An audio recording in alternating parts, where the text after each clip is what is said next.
Hi friend, I hope you all are doing well. Today we will discuss parliament 22। अगर आप मेरे channel में नए हैं तो प्लीज़ हमारे चैनल को सब्सक्राइब कीजिए, civil expert with Narendra, and अपने फ्रेंडों के साथ शेयर कीजिए क्योंकि ये पूरे लक्ष्मीकांत का पूरा बुक कवर करने वाले हैं हम लोग।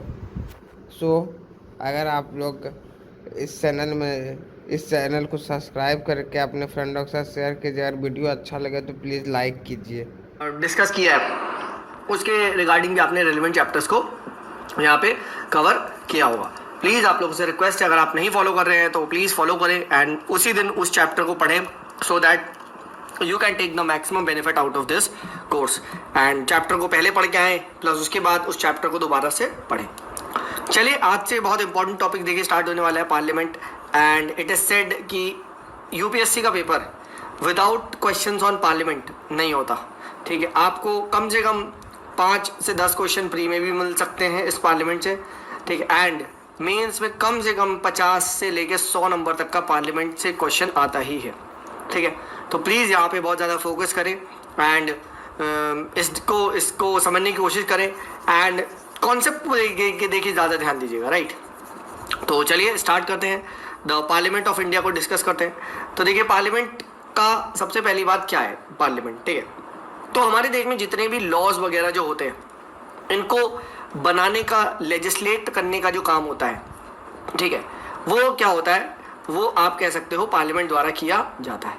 फिर इन लॉज को ही क्या है, आप कह सकते हो एग्जीक्यूट किया जाता है, ज़मीन पे इम्प्लीमेंट किया जाता है, वो एग्जीक्यूटिव द्वारा किया जाता है।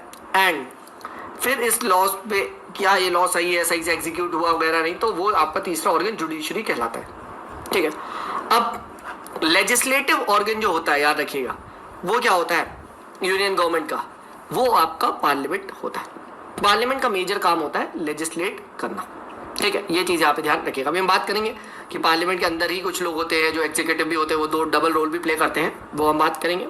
बट मेजरली हर एक पार्लियामेंट में हर एक जो बंदा है, चाहे आप मोदी जी हो गए, चाहे आपके नॉन कोई में मिनिस्टर हो गया, ठीक है, सपोज करो शशि थरूर जी हो गए, चाहे सपोज करो कोई प्राइवेट मेंबर हो गया जो कोई पॉलिटिकल पार्टी से नहीं है, अपने यहाँ से जीत के आया है, सब क्या करेंगे, सब लॉज को बनाएंगे। ठीक है, एंड उनमें से कुछ लोगों को अपॉर्चुनिटी मिलेगी कि उन लॉज को एग्जीक्यूट कैसे करना है ऑन द ग्राउंड। ठीक है, तो वो आपके एग्जीक्यूटिव कहलाएंगे। ठीक है, वो भी हम बाद में बात करेंगे, बट अभी के लिए इतना समझिए। ठीक है, तो यहाँ तक आई थिंक ये कॉन्सेप्ट यहाँ पे क्लियर होता है। ठीक है, अगर बात करें तो ये आप लोगों ने पढ़ा होगा आर्टिकल 79 to 122 और पार्ट 5 ये कॉन्स्टिट्यूशन का डील करता है with the entire working of the parliament. Right, कि भाई ऑर्गेनाइजेशन कैसा होगा, कॉम्पोजिशन कैसा होगा, ड्यूरेशन कैसा होगा, ऑफिसर्स, प्रोसीजर, प्रिविलेजेस, पावर, सब कुछ। तो basically P for parliament, P for P5। तो पार्ट 5 में आपका यूनियन गवर्नमेंट एंड जो पार्लियामेंट वगैरह है उसको डील किया जाता है। ठीक है, I think this is absolutely clear. ठीक है, अब बात करते हैं ऑर्गेनाइजेशन ऑफ द पार्लियामेंट। तो देखिए कॉन्स्टिट्यूशन में क्या लिखा है, that the parliament of India consist of 3 parts, that is the president, the council of the states and the house of the people. यानी आपका लोकसभा, राज्यसभा और प्रेसिडेंट, ये 3 मिला के आपके पार्लियामेंट ऑफ इंडिया कहलाते हैं। ठीक है, एंड लोकसभा को हाउस ऑफ द पीपल भी कहते हैं, ये बात आपको पता ही चाहिए। लोक पीपल एंड राज्य मतलब स्टेट, तो हाउस ऑफ द स्टेट्स भी कहा जाता है राज्यसभा को। ठीक है, एंड एक चीज़ यहाँ पे ध्यान रखना कि प्रेसिडेंट ऑफ इंडिया किसी भी राज्यसभा ना ही लोकसभा इसका मेंबर नहीं होता। ठीक है, किसी का भी मेंबर नहीं होता, ये चीज़ यहाँ पे ध्यान रखना। ठीक है, though he is an important part of the parliament. ठीक है, तो यहाँ पे देख सकते हैं, though the president of India is not a member of either house of the parliament and does not sit in the parliament to attend its meetings. ठीक है, yet he is the integral part of the parliament. तो पहला question तो ये बनता है, parliament consist of what.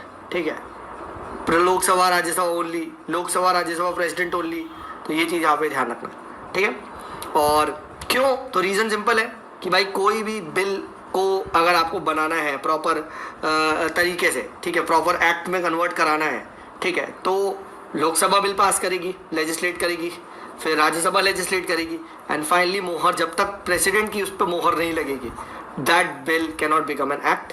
तो law तो तुम्हारा इनकम्प्लीट हो गया ना, हाँ है ना। तो प्रेसिडेंट की एसेंट यहाँ पे ज़रूरत होती है, and that is why it is said that he is an integral part of the parliament of India. ठीक है, तो यहाँ पे याद रखना। एंड भी इनके और भी फंक्शंस होते हैं जिसको हम आगे जब हम प्रेसिडेंट को डिस्कस करेंगे, जैसे ये समन करते हैं आपको कहते हैं फर्स्ट मीटिंग ऑफ द जो पार्लियामेंट होती है। ठीक है, उसके बाद he has the power to you can say dissolve the Lok Sabha. ठीक है, इस टाइप की बात चलती है, address both the houses, ordinance वगैरह। ठीक है, तो प्रेसिडेंट के पास भी काफ़ी हद तक लेजिस्लेटिव पावर्स होती है।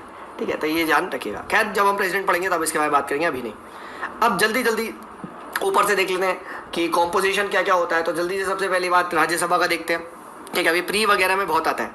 ठीक है, तो मैक्सिमम स्ट्रेंथ कॉन्स्टिट्यूशन ने 250 फिक्स करी है, एंड 238 रिप्रेजेंटेटिव ऑफ स्टेट्स हैं, 12 नॉमिनेट किए जाते हैं बाय द प्रेसिडेंट। ठीक है, तो ये नहीं ध्यान रखिएगा, 250 आपकी मैक्सिमम सीट्स है, एंड 238 यहाँ पे रिप्रेजेंटेटिव ऑफ स्टेट्स होते हैं, एंड यूनियन टेरिटरीज, एंड 12 लोग को प्रेसिडेंट नॉमिनेट करता है। ठीक है, एंड एट प्रेजेंट 245 मेंबर्स है। ठीक है, जहाँ पे 229 मेंबर्स स्टेट के हैं, 4 मेंबर यूटी के हैं, एंड 12 नॉमिनेटेड बाय प्रेसिडेंट। तो सबसे पहला क्वेश्चन आता है, क्या राज्यसभा में यूटीज का भी रिप्रेजेंटेशन है?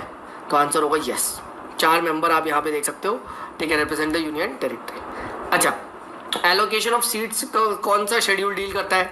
तो याद रखना 4th शेड्यूल, ये मैंने आपको बताया था जब हम पढ़ लेते तो मैंने बताया था NSOR, names, salary, oath and Rajya Sabha. तो 4th शेड्यूल डील्स विद आपका राज्यसभा की सीटों के बारे में।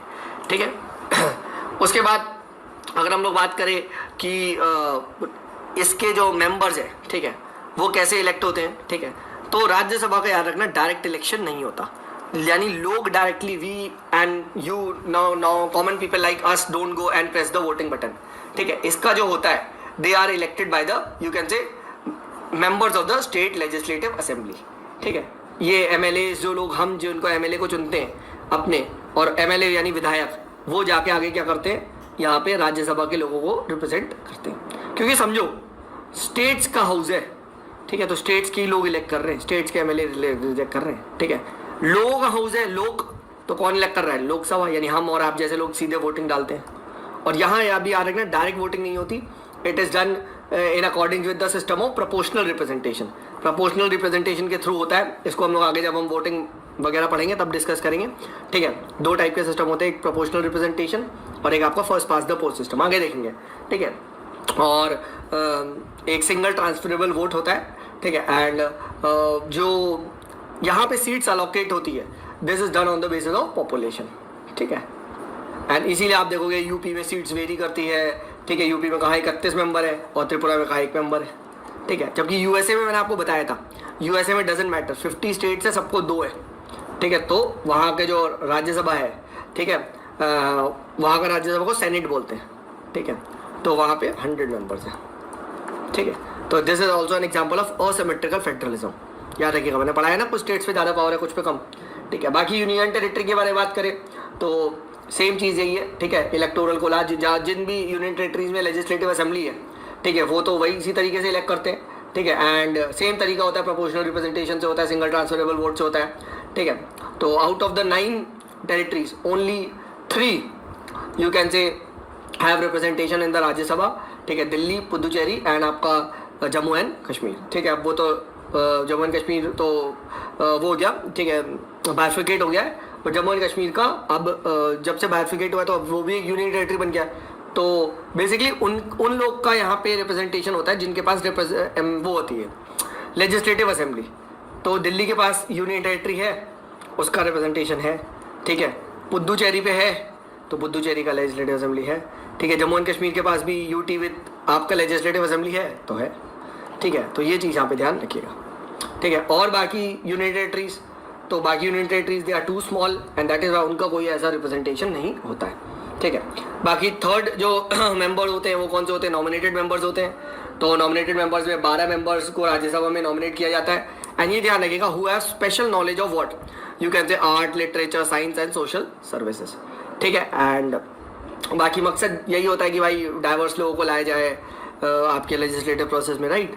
ठीक है, एंड एक चीज़ ध्यान रखिएगा, American senate, American Rajya Sabha has no nominated members. ठीक है, तो ये हो गया। लेट्स मूव फॉरवर्ड एंड अब डिस्कस करते हैं लोकसभा। ठीक है, तो मैक्सिमम स्ट्रेंथ लोकसभा की 552 पे फिक्स्ड है। ठीक है, and out of which 530 are to be the representative of the states, 20 are to be representatives of union territories, and 2 are to be nominated by the president from the Anglo-Indian community. और अब Anglo Indian community का reservation अब वापस ले लिया गया है, तो अब एंग्लो इंडियन कम्युनिटी का में नॉमिनेशन नहीं होगा. बट स्टिल हमें पता होना चाहिए कि कितने हैं, बस एक रफ आइडिया होना चाहिए. एक चीज़ यहाँ से निकाला जा सकता है, लोकसभा में ज़्यादा मेंबर्स होते हैं एज़ कम्पेयर टू राज्यसभा. ठीक है, ये चीज़ यहाँ पे ध्यान रखिएगा. एंड इसीलिए जब भी पावर भी देखी जाएगी लोकसभा की ज़्यादा होती है. जब जॉइंट सिटिंग होती है, दोनों को मिलाया जाता है, तो लोकसभा ईजिली राज्यसभा से जीत जाता है. आप सोचो डबल से भी ज़्यादा मेंबर्स हैं. ठीक है, 550 और उधर 250 है, 250 का डबल 500, और यहाँ डबल से ज़्यादा मेंबर्स हैं. ठीक है, उसके बाद रिप्रेजेंटेटिव्स, यहाँ पे कॉम्पोजिशन के बारे में हम लोगों ने यहाँ पे डिस्कस कर ही लिया. ठीक है, अब बात करते हैं तो स्टेट्स का रिप्रेजेंटेशन कैसा होता है. ठीक है, तो सिमिलरली इसमें भी क्या होता है, स्टेट्स रिप्रेजेंट होते हैं. ठीक है, एंड एक चीज़ याद रखना, बट हर स्टेट में कैसे होता है, जैसे वहाँ पे राज्यसभा में स्टेट्स के एमएलए इलेक्ट करते थे. ठीक है, पीपल ऑफ राज्यसभा को. यहाँ स्टेट्स में जो लोग रहते हैं पीपल डायरेक्टली, तो यहाँ direct elected by the people from the territorial constituencies. हमारे स्टेट्स में कैसा है, हमारे यहाँ देश में क्या है, डिफरेंट स्टेट्स है, हर स्टेट्स को कॉन्स्टिट्यूएंसी बांटा गया है. ठीक है, उस कॉन्स्टिट्यूएंसी में जैसे सपोज करिए यूपी है. ठीक है, अब यूपी के लेटर से 50 सीट है, तो 50 लोकसभा की सीट, अब एग्जाम्पल दे रहा हूँ. ठीक है, 50 लोकसभा की सीट हो गई. ठीक है, दिल्ली है, दिल्ली में 7 लोकसभा की सीट्स हो गई, तो हर एक लोकसभा की सीट पे वहाँ की पॉपुलेशन लोग वोट डालेंगे डायरेक्टली. एंड जो भी एवरी इंडियन सिटीजन 18 साल से ऊपर का है वो वोट डाल सकता है. आप में, मैंने, बहुत सारे लोगों ने वोट किया भी होगा. ठीक है, और ये चीज़ याद रखिएगा, मैंने पहले ही पढ़ा है, 61st कॉन्स्टिट्यूशनल अमेंडमेंट एक्ट से 1988 में वोटिंग एज को 21 से 18 कर दिया गया था. राइट, तो ये चीज़ भी ध्यान रखिएगा, प्रीवियस पूछा जाता है. सेम चीज़ आप कह सकते हो जो यूनियन टेरिटरी है, तो यूनियन टेरिटरी में भी डायरेक्ट इलेक्शंस होते हैं सिमिलरली. ठीक है, रिप्रेजेंटेशन ऑफ यूटी को भी ऐसे मिलता है, और नॉमिनेशन ऑफ द मेंबर्स. ठीक है, तो क्या है nomination of the members, nominated में 2 एंग्लो इंडियंस को नॉमिनेट किया जाता था. ठीक है, एंड अब क्या है, ठीक है, 2020 में अमेंडमेंट कॉन्स्टिट्यूशन में किया गया है. ठीक है, एंड अब ये 2 नॉमिनेटेड मेंबर्स भी नहीं होंगे, ये चीज़ ध्यान रखिए. तो ये हम लोगों ने बात कर लिया कॉम्पोजिशन ऑफ लोकसभा के बारे में. डायरेक्ट इलेक्शंस होते हैं, लोग डायरेक्टली इलेक्ट करते हैं. ठीक है, हम और आप जैसे लोग. ठीक है, रिप्रेजेंटेशन ऑफ यूटी होता है, स्टेट्स होता है, और नॉमिनेटेड मेंबर्स भी होता है. ठीक है, तो हमने दोनों का कॉम्पोजिशन देख लिया. लेट्स मूव ऑन टू अब system of elections to the Lok Sabha. तो system of election to the Lok Sabha में वही है कि अभी जो हमने देखा कि कॉन्स्टिट्यूएंसीज में बांटा जाता है.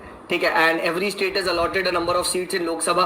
ठीक है, एंड कैसे पॉपुलेशन बेसिस पे होता है, ये भी याद रखिएगा. इसीलिए आप देखोगे यूपी जबकि लार्जेस्ट स्टेट नहीं है, बट स्टिल यूपी के पास सबसे ज़्यादा लोकसभा सीट्स है. वाई? बिकॉज पॉपुलेशन ज़्यादा है. राइट, तो ये चीज़ याद रहेगा. Each state is divided into territorial constituencies, and और ऐसे डिवाइड किया जाता है, एक चीज़ याद रखिएगा. ठीक है, ताकि रेशो फिक्स्ड है. ठीक है, ratio between the number of the seats given to each state and its population. ठीक है, this should be fixed. ठीक है, हर एक स्टेट के लिए फिक्स होता है, जितनी वहाँ पे सीट्स दी जा रही है अपॉन क्या पॉपुलेशन, ये रेशो को try to fix it for all the states. Similarly हर एक स्टेट में डिफरेंट कॉन्स्टिट्यूएंसी बांटा जाता है, वहाँ भी यही लॉजिक लगाया जाता है. क्या कि ratio between the population of each constituency and the number of seats जो अलॉट की गई है वो क्या हो, वो सेम हो हर एक कॉन्स्टिट्यूएंसी के लिए. ठीक है, तो बेसिकली रेशोज का गेम है, परसेंटेज का यहाँ पे गेम है. ठीक है, परसेंटेज सेम होता है. अगर कोई आपसे पूछे भाई यूपी को ज़्यादा सीट क्यों है, क्योंकि भाई यूपी में पॉपुलेशन ज़्यादा है, तो परसेंटेज को ऐसे सेट करने के लिए उनको ज़्यादा सीट देनी पड़ेगी. राइट, ठीक है, तो इसीलिए कॉन्स्टिट्यूशन इंश्योर करता है that there is a uniformity in both the aspect, कि भाई डिफरेंट स्टेट्स में परसेंटेज वाइज सीट सेम होनी चाहिए, प्लस डिफरेंट कॉन्स्टिट्यूएंसी में भी क्या होनी चाहिए, सेम होनी चाहिए. भाई ये एक कॉन्सेप्ट यहाँ पे ये पता होना चाहिए कि there is a reservation of seats for SC ST. ठीक है, इन द लोकसभा, ये ध्यान रखिएगा.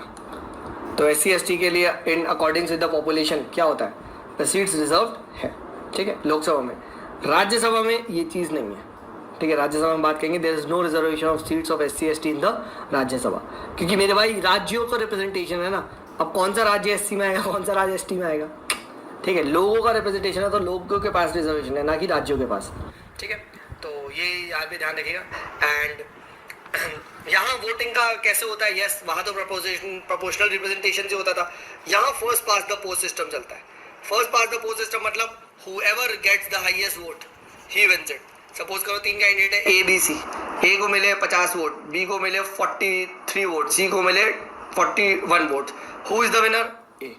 ठीक है, जबकि बी और सी के वोट्स को मिला दिया जाए तो कितना होगा 484, 84 is much much greater than 50 right, but still यहाँ विनर ए ही कहलाया जाएगा। ठीक है, इट डजंट मैटर। ठीक है, और अच्छा इस असेंबली में वोट तो इतने ही पड़े बट लोग थे 1 lakh, still winner will be A. क्यों? क्योंकि जितने लोग वोट करने आए उसमें सबसे ज्यादा ए को चुना गया। This is concept is called as whoever first past the post.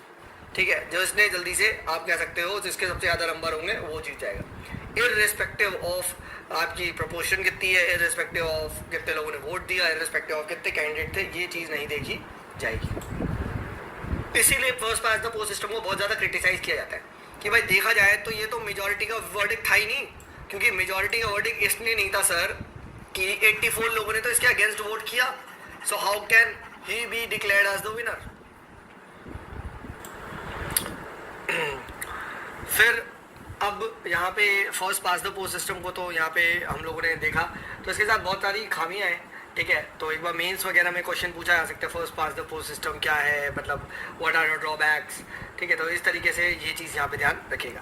And इसमें क्या होता है, इसमें एक ही विनर हो सकता है। ठीक है, ऑब्वियसली बात है। ठीक है, क्योंकि एक only one people will get the maximum votes right, जिस जो, और बस वही जो हाईएस्ट जिसके वोट मिले, ठीक है, he is declared as the ultimate winner. और बाकी वो means you can give this a read कि ये सिस्टम बहुत ज़्यादा सिंपल होता है।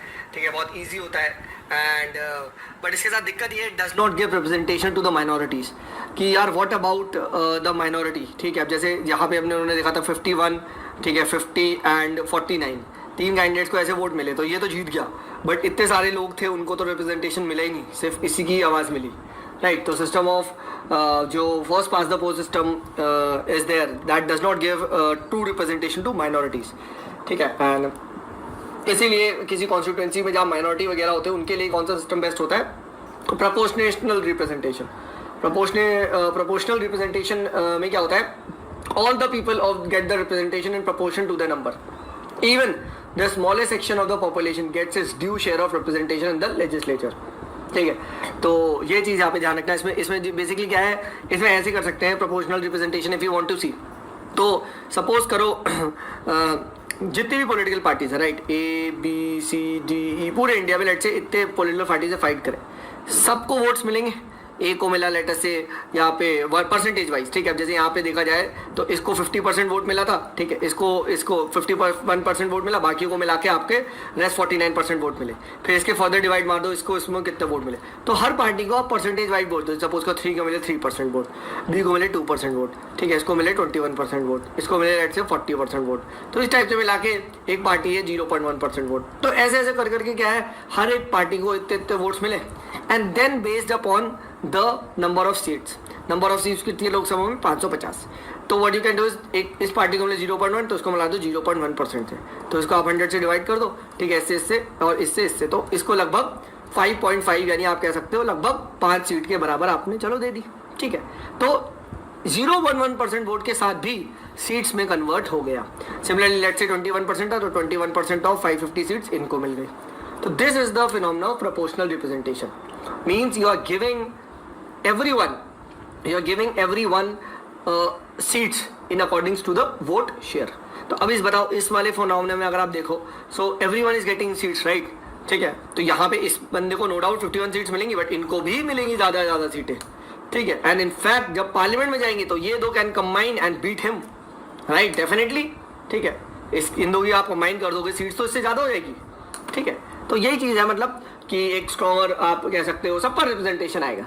तो पार्लियामेंट में एक्चुअली में है क्या, it is the mirror of the society. लोग ही तो चुन के भेज रहे हैं वहाँ पे राइट। तो ये चीज़ आने लगेगा। फिर प्रोपोर्शनल रिप्रेजेंटेशन में और भी टाइप के सिस्टम्स आते हैं कि लिस्ट सिस्टम होता है, आप कह सकते हो सिंगल ट्रांसफरेबल वोट वाला सिस्टम होता है। ठीक है, बट हमारे यहाँ कौन सा है, हमारे यहाँ सिंगल ट्रांसफरेबल वोट वाला सिस्टम चलता है। ठीक है, इतना यहाँ पे डिटेल में जाने की जरूरत नहीं है। सिंगल ट्रांसफरेबल वोट सिस्टम पे आप सिंपली अगर बोलेंगे तो आई टीच यू। ठीक है, ऐसा कुछ नहीं, वरना यूट्यूब पे सिंपली आप वोट देख सकते हैं कि इसमें क्या होता है कि अगर एक बंदे का सब अपने हिसाब से ऑर्डर करते हैं कैंडिडेट्स को, राइट। एंड देन अगर एक पर्टिकुलर परसेंटेज ऑफ वोट लाना होता है, तो अगर सपोज करो फर्स्ट काउंटिंग में इसके नहीं आए वोट्स, तो इसके लास्ट को काट के वो इसके वोट्स को, सेकंड वाले के वोट्स को लास्ट वाले के वोट्स को नलिफाई करके डिस्ट्रीब्यूट कर दिया जाता है। इस टाइप से चलता है। खैर ये इंपॉर्टेंट नहीं है, but if you just want to study about proportional representation की कैसे होती है निटी ग्रिटीज, तो जाके आप क्या कर सकते हैं, you can simply go and see a YouTube video, right. इसके कैसे होता है आप देख सकते हैं, ठीक है। बट इररेलेवेंट है, ठीक है। तो ये चीज़ ध्यान रखिए। और प्रोपोर्शनल रिप्रेजेंटेशन के साथ देखो फायदा तो है, बट नुकसान भी बहुत है कि इसको समझना बहुत मुश्किल है वोटर्स के लिए। अब इतने इलिटरेट लोग हैं, उनको पता नहीं है सेकंड अपनी प्रेफरेंस किसको डालना है, ठीक है। बेसिकली इसमें प्रेफरेंस सेट करनी होती है अपनी, ठीक है। लो लिटरेसी रेट है, ठीक है, and it is very complex, ठीक है। इसमें मनी, अमाउंट ऑफ मनी भी बहुत लगता है, ठीक है। तो क्या होता है, और फिर इसमें क्या हो जाता है, मल्टीपल पॉलिटिकल पार्टी आ जाती है। अब भाई ये बात तो अच्छी है, यहाँ बहुत अच्छा रिप्रेजेंटेशन मिल रहा है, डिफरेंट पॉलिटिकल पार्टीज हैं, बट भाई गवर्नमेंट कैसे बनेगी, ठीक है। और वो गवर्नमेंट जो बनेगी वो भी खुद में खिचड़ी बनेगी, तो वो अनस्टेबल गवर्नमेंट होगी, ठीक है। कभी भी कल को कोई बंदा बोले कि हमें मंत्री पद दो, नहीं तो हम रिजाइन कर रहे हैं, तो फिर पता चले पूरी गवर्नमेंट ही अनस्टेबल हो रही है, ठीक है। So it is highly expensive and इस टाइप की बात चलती है, ठीक है। It promotes minority thinking, group interest, ठीक है। तो ये ध्यान रखिएगा। खैर अब बात करते हैं यहाँ पे duration of Rajya Sabha. Duration of Rajya Sabha के बारे में देखिए, ये चीज़ आपको यहाँ पता होनी चाहिए that Rajya Sabha is a permanent house, ठीक है। इसको डिसॉल्व नहीं किया जाता, ठीक है। एंड बट इसमें क्या होता है, 1/3 of the members they retire every second year, ठीक है। एंड इनकी जो सीट्स है ये आपकी फ्रेश इलेक्शंस होते रहते हैं, ठीक है। एंड इलेक्शन कमीशन अपना करवाते रहता है, ठीक है। एंड रिटायरिंग मेंबर्स को ये ध्यान रखिएगा, री इलेक्ट हो सकते हैं, ठीक है। A member can be reelected n number of time, ठीक है। एंड सेम चीज़ गोज फॉर री नॉमिनेशन वगैरह भी चलता है यहाँ पे, ठीक है। खैर अब बात करते हैं कि सर क्या कॉन्स्टिट्यूशन में राज्यसभा का कुछ लिखा है क्या, कितने साल होगा। लोग सोचते हैं सर राज्यसभा की लाइफ 6 ईयर्स होती है। किसी से पूछो सर एमपी का टर्म कितना होता है, 6 ईयर्स होता है, ठीक है। समझो 6 ईयर तो होता है एमपी का टर्म, बट ये कॉन्स्टिट्यूशन में नहीं लिखा है। This is an important point. Rajya Sabha का जो फिर टर्म लिखा है ये पार्लियामेंट को छोड़ दिया गया था कि पार्लियामेंट आप डिसाइड कर लेना कितना देना है राज्यसभा को, ठीक है। तो पार्लियामेंट ने बनाया representation of people act of 1951 and यहाँ पे इन्होंने बताया that the term of the office of the member of the Rajya Sabha shall be 6 years, right. And the act also empowered the president of India to curtail the term of the member chosen in the first राज्य सभा, ठीक है। And इस तरीके से आप कह सकते हो राज्यसभा हमारे देश में आई, ठीक है। एंड अब आप सोचोगे सर फर्स्ट राज्यसभा में कैसे पता चला किसको रिटायर करना है, तो लॉटरी से हुआ था, ठीक है। बट उसके बाद से 6 साल रहा है, ठीक है। तो ये चीज़, ये कॉन्सेप्ट यहाँ पे एब्सोल्युटली क्लियर होना चाहिए। एंड सिमिलरली देखिए लोकसभा का क्या है, Lok Sabha is not a, you can से अ परमानेंट हाउस, ठीक है। लोकसभा डिसॉल्व होती रहती है, ठीक है। एंड वैसे तो देखो लोकसभा का जो टर्म होता है वो जनरली 5 years होता है, जहाँ से फर्स्ट आप कह सकते हो सिटिंग होती है, ठीक है। जनरल इलेक्शन के बाद पहली सिटिंग होती है, उसके बाद ऑटोमेटिक डिसॉल्व हो जाती है। However president is authorised to dissolve the Lok Sabha at any time even before the completion of 5 years। And ये बट प्रेसिडेंट का ऑर्डर होता है प्राइम मिनिस्टर के ऑर्डर्स पे। प्राइम मिनिस्टर चाहे तो अभी डिसॉल्व करके लोकसभा को दोबारा न्यू लोकसभा कॉन्स्टिट्यूट किया जा सकता है। और अगर ऑब्वियस ही बात है कॉन्फिडेंस लूज हो जाए, ठीक है, आपका कह सकते हो काउंसिल ऑफ मिनिस्टर्स का, तो there is no government and कोई ऑल्टरनेटिव गवर्नमेंट बन नहीं पा रही है, तो president has to dissolve the Lok Sabha and fresh elections होंगे, ठीक है। तो ये चीज़ ध्यान रखिए, ठीक है। Sorry for that.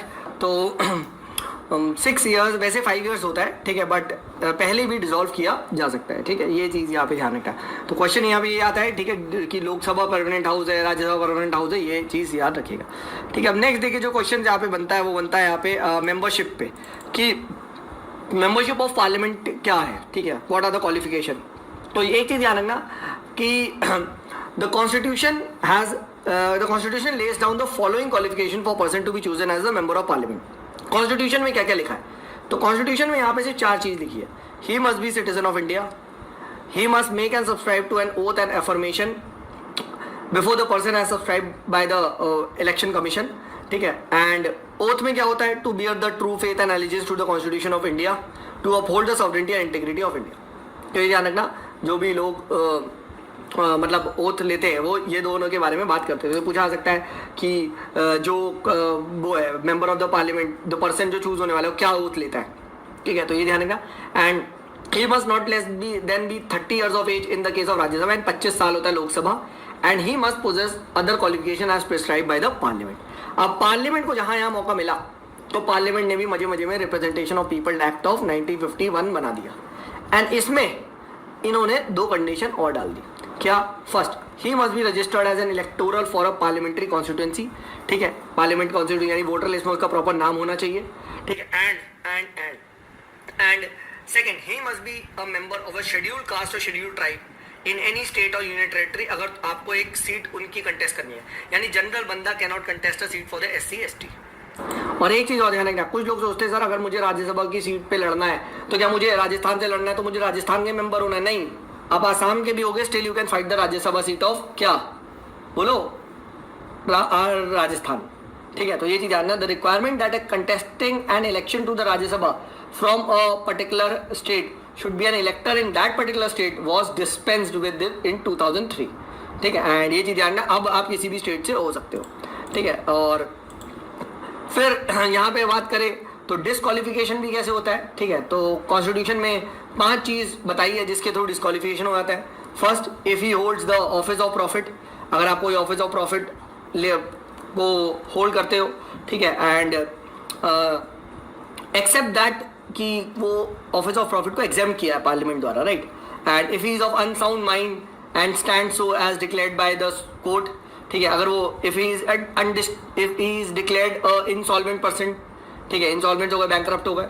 And if he is not a citizen of India, या फिर आपने अपनी सिटीजनशिप छोड़ के कहीं और चले गए। And if he so is disqualified under any law made by the parliament, ठीक है। अब इसीलिए जब जैसे पार्लियामेंट पे आया तो पार्लियामेंट ने क्या कर दिया, पार्लियामेंट ने एक लॉ बना दिया, representation of peoples act of 1951।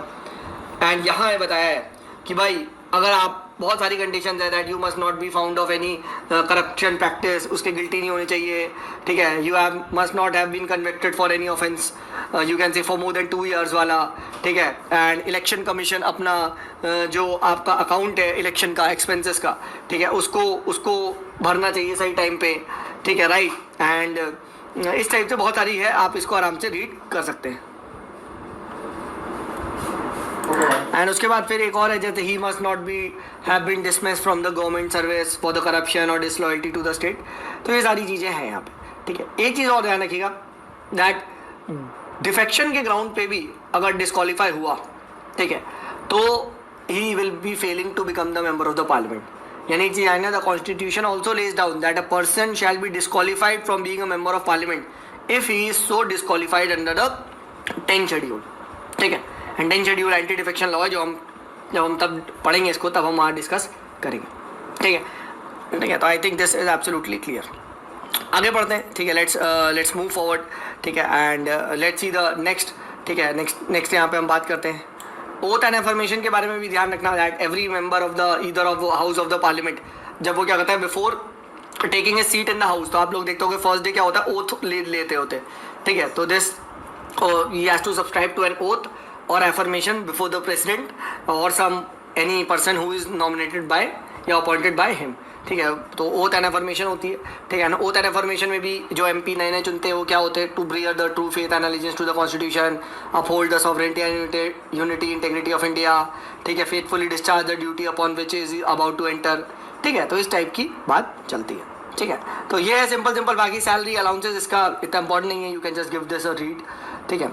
अब जो सबसे इंपॉर्टेंट चीज़ जो क्वेश्चन पूछा जाता है, the question that is asked is very very important and that is regarding the presiding officers of the parliament, ठीक है। प्रिसाइडिंग ऑफिसर्स के बारे में यहाँ पे पूछा जाता है, ठीक है। तो उसको यहाँ पे हम डिस्कस, एंड हमारा सबसे पहला जो ऑफिसर होता है पार्लियामेंट का फर्स्ट नंबर पे जिसको माना जाता है, दैट इज द चेयरमैन और the you can called as the speaker of the Lok Sabha, ठीक है।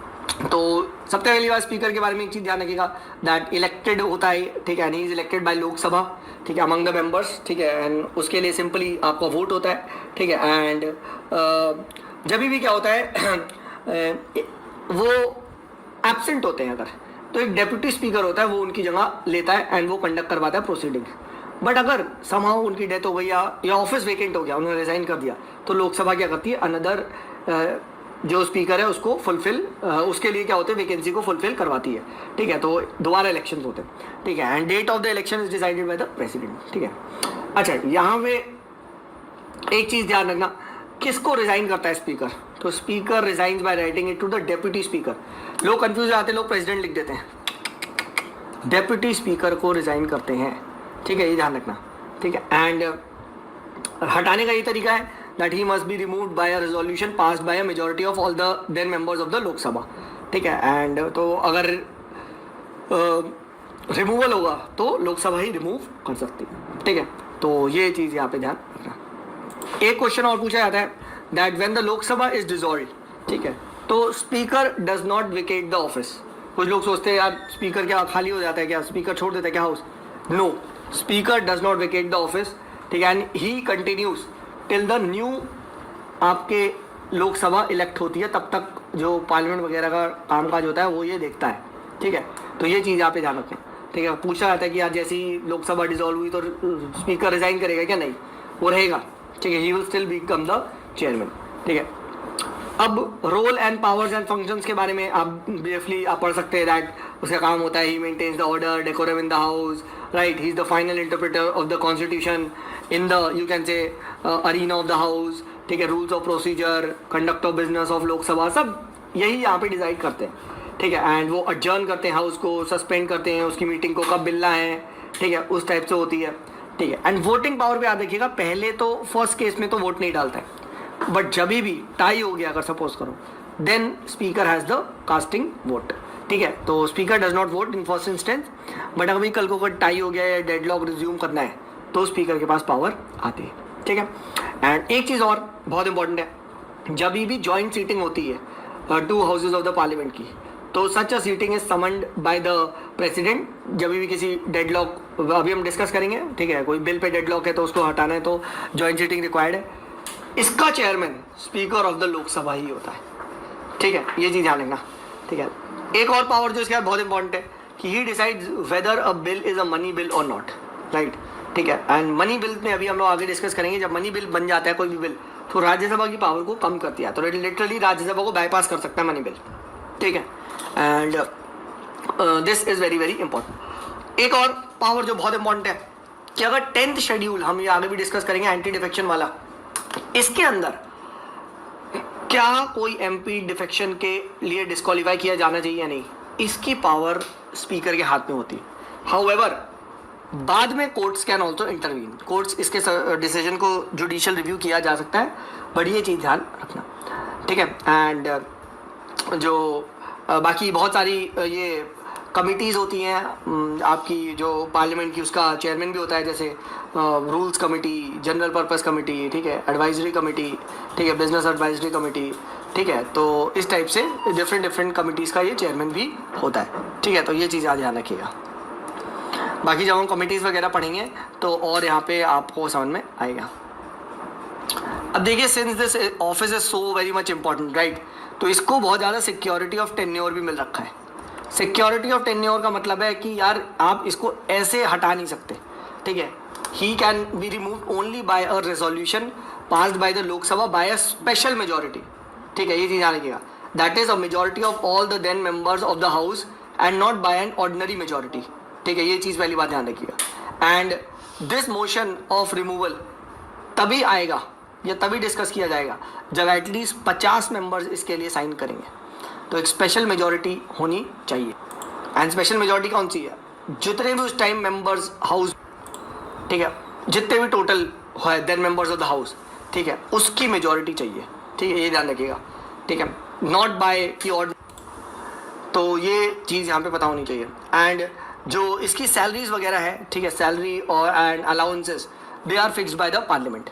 एंड इसको चार्ज किया जाता है कंसोलिडेटेड फंड ऑफ इंडिया पे, and consolidated fund of India आगे हम डिस्कस करेंगे। इस पे जो भी चीज़ who are charge upon the consolidated fund of India, they are not subject to the annual vote of the parliament, ठीक है। तो एक टाइप का सैलरी का भी आगे प्रोटेक्शन दिया जा रहा है, सिक्योरिटी ऑफ टेन्योर भी दिया जा रहा है, ठीक है। एंड इनके जो वर्क होता है, यू कैनॉट डिस्कस इट इतनी आसानी से आप पार्लियामेंट में इनके वर्क को डिस्कस नहीं कर सकते, ठीक है। And he is a very very powerful guy, ठीक है, ये चीज़ ध्यान रखिएगा। And in fact he has been given a very high position in order of precedence, 7th rank पे इनको रखा जाता है along with the chief justice of India. यानी इनसे ऊपर अगर कैबिनेट मिनिस्टर्स हो तो सिर्फ प्राइम मिनिस्टर और डेप्यूटी प्राइम मिनिस्टर होता है, उसके बाद ये आते हैं, उसके बाद सारे कैबिनेट मिनिस्टर्स आते हैं। यानी कैबिनेट मिनिस्टर से ये ऊपर होता है स्पीकर, ये ध्यान रखिएगा, बट प्राइम मिनिस्टर से नीचे होता है, ऑब्वियस सी बात है, ठीक है। एंड ये हम लोगों ने डिस्कस कर लिया। एक चीज़ यहाँ पे कभी आ रही है स्पीकर पे मेंस वगैरह में क्वेश्चन आता है, so you can always quote the Britain का एग्जाम्पल, यूनाइटेड किंगडम का एग्जाम्पल अच्छा दिया जा सकता है कि वहाँ पे जो स्पीकर होता है he is strictly a non party man, ठीक है। एंड जैसे ही स्पीकर को चुना गया तो वो बंदा अपनी पार्टी छोड़ देगा, ठीक है। एंड सो दैट वही बात कि ये न्यूट्रल रहे वगैरह, ठीक है। लेटर ऑन ऑब्वियस ही बात है he can get back his membership of the party, but India में ऐसा नहीं है। इंडिया में speaker does not resign from the membership of his party on the election to the, you can say, the office of the speaker, ठीक है। Next important जो आता है बंदा, that is the deputy speaker. अब deputy speaker सबसे पहली बात क्या, ये नॉमिनेट किया जाता है? नहीं, ये भी इलेक्ट किया जाता है from the members of the Lok Sabha itself. And deputy speaker के इलेक्शन की डेट कौन फिक्स करता है? डेप्यूटी स्पीकर के इलेक्शन की date is fix by the speaker, ये ध्यान रखना, ठीक है। And whenever the office of the deputy speaker falls vacant, Lok Sabha elects the member, ठीक। अब डेप्यूटी स्पीकर का काम क्या होता है, ठीक है, समझो। डेप्यूटी स्पीकर तभी स्पीकर बनेगा जब क्या, स्पीकर एब्सेंट हो, ठीक है, स्पीकर एब्सेंट हो। अगर स्पीकर हाउस में है तो डेप्यूटी स्पीकर के पास कोई पावर नहीं है, he is just one simple ordinary MP, या फिर अगर मिनिस्टर है तो वो अलग बात है, ठीक है, यही होगा, ठीक है।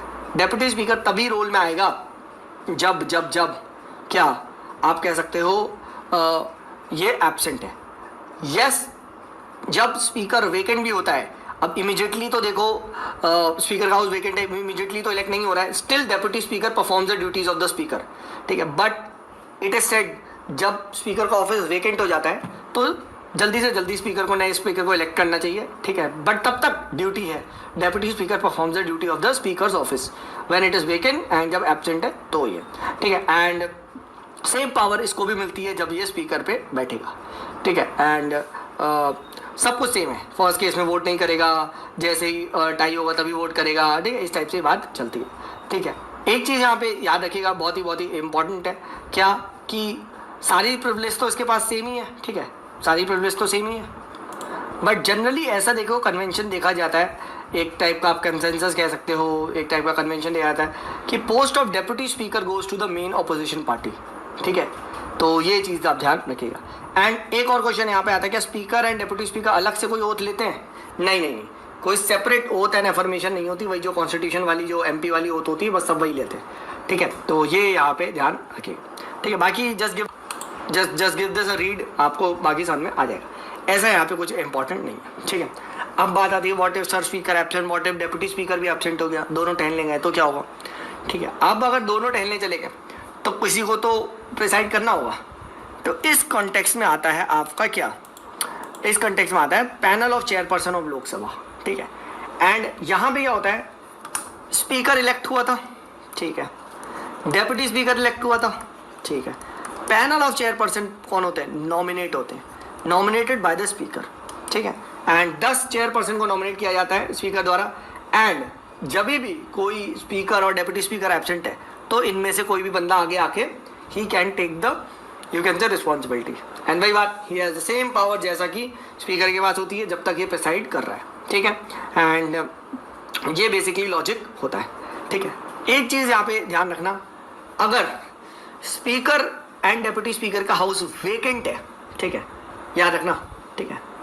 वेकेंट मतलब डेथ या रेजिग्नेशन की वजह से कोई नहीं है, ठीक है। एब्सेंट होना दूसरी बात है, वेकेंट होना दूसरी बात है। देन क्या, it must be emphasize that the panel of chairperson can not preside, ये देखिए, the panel of chairperson can not, यहाँ पे प्रिसाइड, जस्ट अ सेकेंड, ये देखिए, ठीक है, देखिए, can not preside over the house, ठीक है। and during such time the speaker's duty are to be performed by such members of the house as the president may nominate. ठीक है, president will nominate appoint for the same. And yes, obviously बात है भाई, election करवाने के लिए जल्दी से जल्दी बोला जाएगा आपको कि भाई इलेक्शन हो वहाँ पे, ठीक है, तो ये चीज़ यहाँ पे ध्यान रखिएगा। नेक्स्ट जो इंपॉर्टेंट ऑफिस आता है that is the office of the speaker pro term. अब स्पीकर प्रो टर्म एक बहुत ही शॉर्ट टर्म ऑफिस होता है, एंड इसमें क्या होता है कि फर्स्ट लोकसभा तो आ गई, अब फर्स्ट लोकसभा की फर्स्ट मीटिंग हुई, तो स्पीकर प्रो टर्म एक ऐसा बंदा होता है, प्रो टर्म छोटे टर्म के लिए यूज़ किया जाता है, ठीक है, जिसका काम है बस कि नए स्पीकर को चुनवाना और जो अभी अभी मेंबर्स आए हैं उनको ओथ दिलवाना, ठीक है। This is what is the you can से speaker pro term, and speaker pro term एक प्रेसिडेंट द्वारा अपॉइंट किया जाता है, ठीक है। एक कोई भी जनरली सीनियर मोस्ट मेंबर को स्पीकर प्रो टर्म दिया जाता है टेम्परेरी टाइम के लिए, वो सबको एमपीज को ओथ एफर्मेशन दिलवाता है एंड नए स्पीकर को चुनता है, नए स्पीकर जैसे आता है वो खाली करके वापस चले आता है, नया स्पीकर टेक्स ओवर हियर, ठीक है। तो speaker pro tem has the all power of the speaker, he presides over the first sitting of the newly elected Lok Sabha, ठीक है, ये ध्यान रखें। एंड मेन ड्यूटी होती है भाई ओथ दिलवाना एंड नए जो स्पीकर है उसको इलेक्ट करवा दो, इसका जो प्रोसेस है, ठीक है। And when the new speaker is elected by the house the office of speaker pro term ceases to exist, ठीक है। तो ये बहुत ही टेम्पररी ऑफिस होता है, कुछ ही दिन के लिए होता है। सेम लॉजिक पे अब क्या होता है, राज्यसभा में भी सेम लॉजिक चलता है, वहां पे क्या होगा, एक चेयरमैन ऑफ द राज्यसभा होगा, राइट। एंड एक चीज ध्यान रखना कि आप that the vice president of India is the ex officio chairman of the Rajya Sabha, ठीक है। एंड ये यहाँ पे ध्यान रखें, ठीक है, वेरी वेरी इंपॉर्टेंट है। Vice president of India is the ex officio chairman of the Rajya Sabha, and अगर सपोज करो वाइस प्रेसिडेंट कुछ टाइम के लिए बन गया तो, ठीक है, तब he does not perform the duties of the office of the chairman of the Rajya Sabha, ठीक है, तब यही चीज ध्यान रखना। And chairman of the Rajya Sabha को हटाया नहीं जा सकता जब तक कि उसको वाइस प्रेसिडेंट की सीट से ना हटाया जाए। अगर कोई बंदा सपोज करो वाइस प्रेसिडेंट आपने बनाया, ठीक है, लेटर से आपको वाइस प्रेसिडेंट ऑफ इंडिया बना दिया, ऑटोमेटिकली ही तुम राज्यसभा के चेयरमैन बन गए, तुम्हें कुछ करने की जरूरत नहीं है, और वाइस प्रेसिडेंट को हटा दिया गया तो ऑटोमेटिकली तुम हट गए। यानी the chairman of the Rajya Sabha can be removed from his office only if he is removed from the office of the vice president, ये ध्यान रखना। एंड एज अ ऑफिसर जो प्रिसाइडिंग ऑफिसर सेम पावर होती है जो स्पीकर के पास होती है, सब कुछ सेम होता है, ऑलमोस्ट यहाँ पे सेम होता है, ठीक है, कि वही बात होती है, ठीक है, आप सिक्योरिटी ऑफ टेन्योर वगैरह, ठीक है, फर्स्ट प्लेस में वोट नहीं डालते, इस टाइप का सब कुछ सेम चलता है। बस दो स्पीकर के पास एक्स्ट्रा पावर होती है। क्या है दो स्पीकर के पास एक्स्ट्रा पावर, कि स्पीकर ऑफ द लोकसभा के पास first speaker of the Lok Sabha decides कि मनी बिल कौन सा, मनी बिल को कैरेक्टराइज करने की पावर स्पीकर के पास होती है। अब मनी बिल जैसे ही कैरेक्टराइज हो गया, स्पीकर के साइन कर दिया, it is a money bill, Rajya Sabha की अब हम डिस्कस करेंगे, पावर कम हो जाती है। एंड सेकेंड, जब joint sitting of the two houses होगा तो भी क्या होगा, स्पीकर ऑफ द लोकसभा ही प्रिसाइड करता है। अगर स्पीकर ऑफ लोकसभा प्रेजेंट है तो डेप्यूटी स्पीकर ऑफ लोकसभा करेगा, अगर deputy speaker of the Lok Sabha absent है तो vice chairman of the Rajya Sabha करेगा। But in no case the chairman of the Rajya Sabha can not be allowed to you can say preside the joint sitting, ठीक है, क्यों, क्योंकि वो किसी भी हाउस का मेंबर नहीं होता है, ठीक है। तो ये यहाँ पे ध्यान रखना।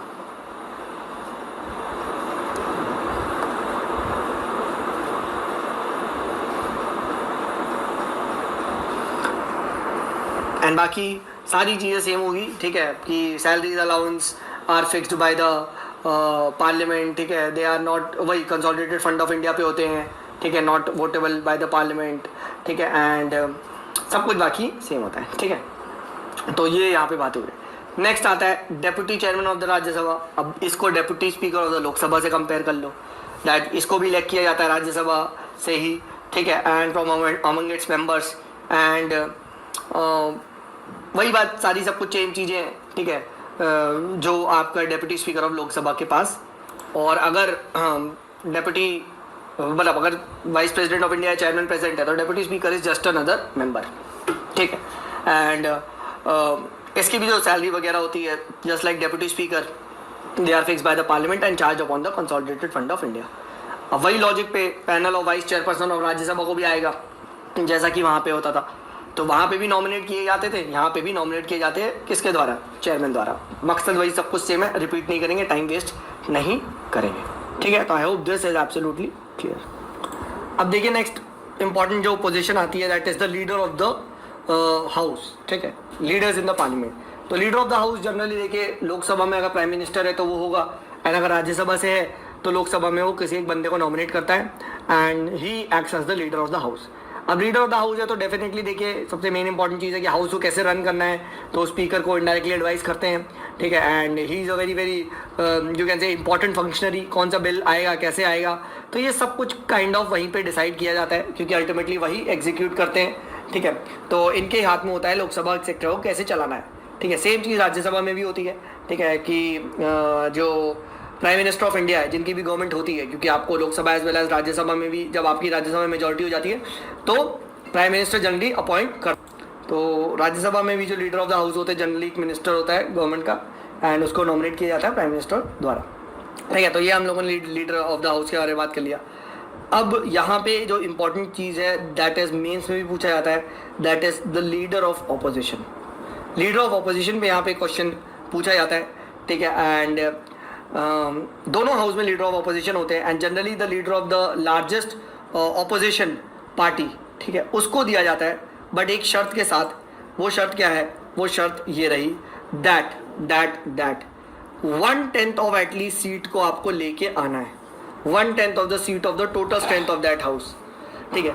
तो अभी क्या हुआ था रिसेंटली, 550 कुछ सीट होती है तो 55 सीट होनी चाहिए, तो कांग्रेस के पास इतनी सीट नहीं आई थी, ठीक है, तो उनको लीडर ऑफ अपोजिशन का पद नहीं दिया गया था, ठीक है। तो ये चीज़ यहाँ पे ध्यान, यहाँ आप देख सकते हैं, the leader of the largest opposition party having not less than 1/10 of the seat of the total strength of the house is recognise as the leader of opposition. ये चीज़ यहाँ ध्यान रखना, ठीक है। एंड एक और चीज़ याद रखना, the leader of the opposition in Lok Sabha and Rajya Sabha they have a statutory recognition, यानी इनके लिए प्रॉपर एक लीडर ऑफ ऑपोजिशन एक्ट है, ठीक है। 1977 में यहाँ पे आया था, इनको बनाया गया था, ठीक है। And first time leader of opposition को 1969 में रिकग्नाइज किया गया था, क्योंकि उससे पहले तो कांग्रेस की ही सरकार होती थी दोनों तरफ, तो एज सच कोई ज़रूरत तो होती नहीं थी, ठीक है। मेजॉरिटी आपकी, माइनॉरिटी सभी तरफ कांग्रेस था, वन पार्टी सिस्टम था, ठीक है। तो ये यहाँ पे ध्यान रखना। देखिए इसका फंक्शन बहुत इंपॉर्टेंट है, एंड कहीं ना कहीं मेंस में क्वेश्चन भी आ सकता है, एंड कि भाई क्यों हमारे देश की पार्लियामेंट इतनी वीक फंक्शन कर रही है। द रीज़न इज दैट हमारे देश में जो लीडर ऑफ अपोजिशन है वो कहीं ना कहीं बहुत ज़्यादा, और अपोजिशन भी वीक है, ठीक है। एंड उसकी वजह से क्या हो रहा है, उसकी वजह से गवर्नमेंट पे, एग्जीक्यूटिव पे हम कह रहे हैं चेक नहीं रख पा रहे, ऑपोजिशन वीक है, ठीक है। And his main function is to provide constructive criticism to the policies of the government, to provide an alternative government, but ये सब कर ही नहीं पा रहे हैं क्योंकि बहुत ज़्यादा ऑपोजिशन वीक है, ऑपोजिशन खुद में डिवाइडेड है, नंबर वाइज भी कम है, ठीक है। तो ये यहाँ पे ध्यान रखिए। नेक्स्ट इंपॉर्टेंट ऑफिस जो आता है वो आता है the office of the whip, ठीक है। विप क्या होता है आप कैसे कह सकते हो, ठीक है। विप को आप ऐसे देखो, विप मारना, ठीक है, मैं ऐसे याद रखता हूँ, ठीक है। संटी होती विप मार रहा है, ठीक है, बस। तो विप का काम यही है कि विप मारो, ठीक है। अब लिटरली मत मारो, इन द सेंस कि विप ने क्या कर दिया, विप ने का काम है अपने पार्लियामेंट के जितने भी पार्टी के मेंबर्स हैं जो एमपी बने उनमें डिसिप्लिन मेंटेन करना, ठीक है। उनमें डिसिप्लिन इन द मेंटेन करना कि भाई प्रॉपर टाइम पर अटेंडेंस दे रहे हैं नहीं, ठीक है। जो वोटिंग होनी है सब कुछ बता दिया जा रहा है उनको, ठीक है, कि भाई आपको क्या करना है, इस वोट पे ऐसे वोट करना है, ठीक है। तो ये चीज़ आपको पता होनी चाहिए। एक चीज़ और यहाँ पे इंपॉर्टेंट है कि ये जो ऑफिस ऑफ विप है ये कहीं भी मेंशन नहीं है, ठीक है। Office of leader of the house and leader of opposition are not mention in the constitution but they are mention in the rules of the house. पहला क्वेश्चन तो ये आता है कि क्या leader of the house and leader of opposition constitution में? नहीं, rules of the house में। But the office of the whip on the other hand is mention neither in constitution of India nor in the rules of the house, ठीक है। And मकसद यही होता है कि भाई attendance of the party members, ठीक है, एंड यू कैन से किस तरीके से वोट करना है वगैरह, ठीक है। तो और अगर आप विप को फॉलो नहीं करोगे तो आपके खिलाफ पार्टी में डिसिप्लिनरी एक्शन लिया जा सकता है। नेक्स्ट बात करते हैं सेशंस ऑफ द पार्लियामेंट के बारे में। तो सबसे पहला यहाँ पे होता है समन। समनिंग का मतलब क्या होता है? तो समन याद रखना, president from time to time summons each house of the parliament to meet. अब पार्लियामेंट को बुलाया है, ठीक है। एंड एक चीज इंपॉर्टेंट है, the maximum gap between two sessions of the parliament can not be more than 6 months। यानी कम से कम भाई आप 2 बार तो साल में मिलेंगे ही मिलेंगे ही, ठीक है, एटलीस्ट ट्वाइस अ ईयर। इस पे इस बार 20 का पेपर था उसमें क्वेश्चन आया था, ठीक है। एंड जनरली 3 सेशंस होते हैं, budget session, monsoon session and winter session, ठीक है। एंड सेशन बोलते किसको है? तो first day of the sitting of the house, ठीक है, से लेके क्या आपका till you can say it's prorogation, ठीक है, that is considered as 1 session. तो समन और प्रोरोग आप कह सकते हो कौन करता है? प्रेसिडेंट करता है। ये यहाँ पे ध्यान रखना, पूछा जाता है, ठीक है। एंड 2 सेशन के बीच को क्या बोलते हैं? रिसेस बोलते हैं। नेक्स्ट जो वर्ड आता है अडजर्नमेंट।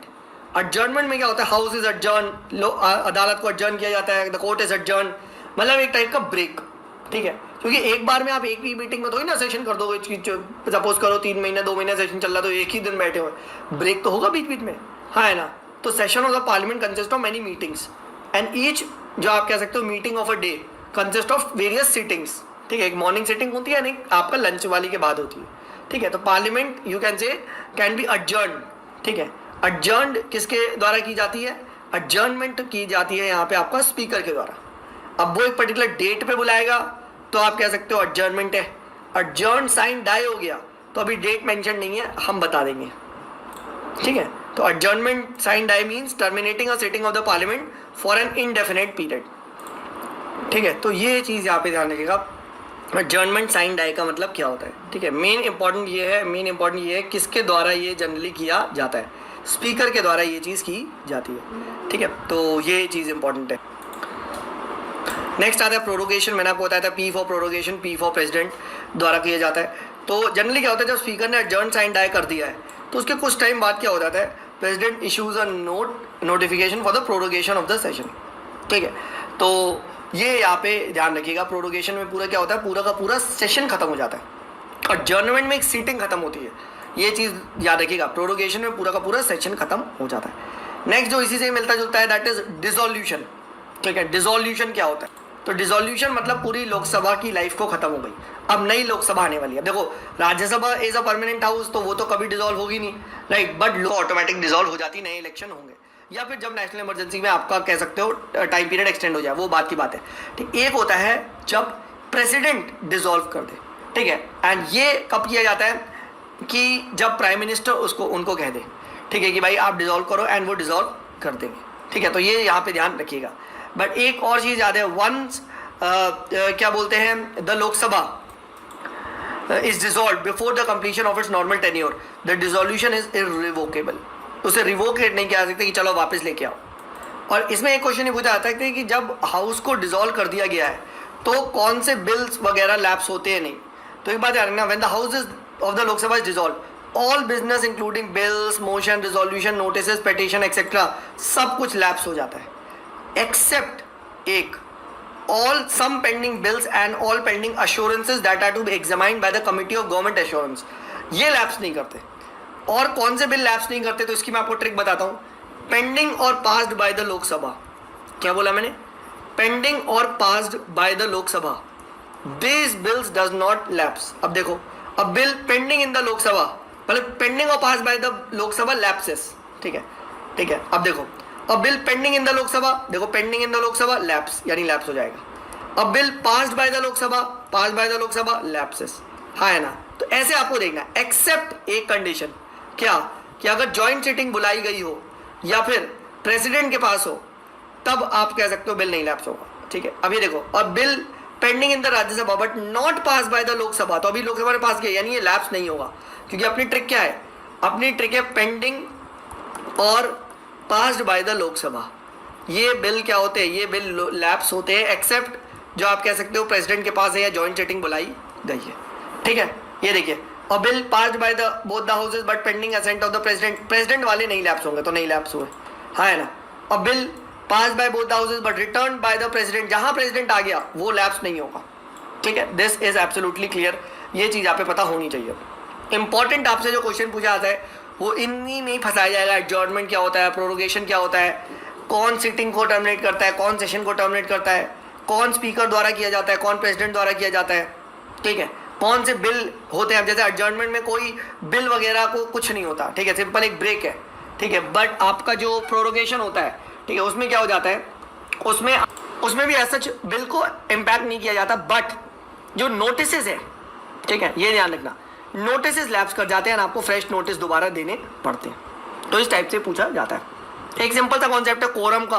कोरम मतलब minimum number of the members required present होने चाहिए सो दैट बिजनेस को कंडक्ट किया। अब एक ही बंदा आया तो एक बंदे में तो ही ना आप करवा दोगे कि यहाँ लोकसभा को चले, ठीक है। तो it is 1/10 of the total number of members in the each house, ठीक है। तो 55 आपका लोकसभा में चाहिए एंड क्या चाहिए, 25 इन the Lok Sabha, 25 in the Rajya Sabha आपको चाहिए ही चाहिए अगर आपको बिजनेस कंडक्ट करवाना है, ठीक है। तो ये यहाँ पे ध्यान रखिएगा, ठीक है। तो इस तरीके से हम लोगों ने जो पार्लियामेंट के वेरियस आप कह सकते हो टर्मिनोलॉजीज है, ठीक है, इसके यहाँ पे पार्ट 1 को ख़त्म कर लिया। आई होप फ्रेंड आपको ये लेक्चर अच्छा लगा होगा, क्योंकि ये मोस्ट इम्पॉर्टेंट लेक्चर था पार्लियामेंट का, लेक्चर नंबर 22 लक्ष्मीकांत का। सो अगर आपको ये लेक्चर अच्छा लगा तो फिर प्लीज़ मेरा चैनल को लाइक कीजिए और सब्सक्राइब कीजिए सिविल एस्पिरेंट विद नरेंद्र को। हम लोग पूरा लक्ष्मीकांत का सीरीज कवर करने वाले हैं इसी तरह लेक्चर के माध्यम से। और अपने फ्रेंड को भी शेयर कीजिए जिनको पार्लियामेंट पढ़ने में दिक्कत आ रही है या फिर उतना मोटा मतलब 1200 पेज का लक्ष्मीकांत पढ़ने में थोड़ा प्रॉब्लम हो रहा है और उसको ख़त्म करने में थोड़ा टाइम लग रहा है। उसके लिए ये मोस्ट सॉलेबल वीडियो है जो फिर आप लोगों को काफ़ी मदद कर सकता है। सो प्लीज़ अपने फ्रेंड के साथ शेयर कीजिए और लाइक कीजिए, और अगर कुछ कमी बुझा रहा है तो प्लीज़ कमेंट कीजिए। चलिए, थैंक यू।